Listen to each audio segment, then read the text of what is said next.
Sir Joshua Reynolds was born July 16, 1723, died February 23, 1792. He was an English painter who specialised in portraits. John Russell said he was one of the major European painters of the 18th century. He promoted the grand style in painting, which depended on idealisation of the imperfect. He was a founder and first president of the Royal Academy of Arts and was knighted by George III in 1769.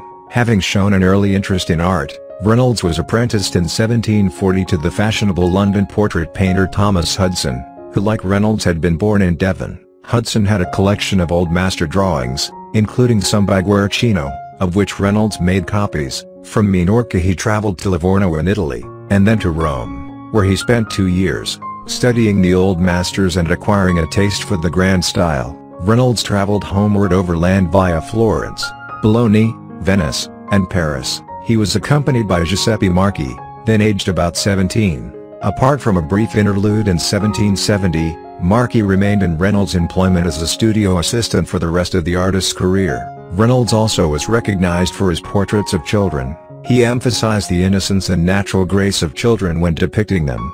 His 1788 portrait, Age of Innocence, is his best-known character study of a child. The subject of the painting is not known, although suggestions include Theophila Gwatkin, his great-niece, and Lady Anne Spencer, the youngest daughter of the 4th Duke of Marlborough. Because of his popularity as a portrait painter, Reynolds enjoyed constant interaction with the wealthy and famous men and women of the day.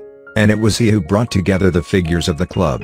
Reynolds was one of the earliest members of the Royal Society of Arts, helped found the Society of Artists of Great Britain, and in 1768 became the first president of the Royal Academy of Arts, a position he was to hold until his death.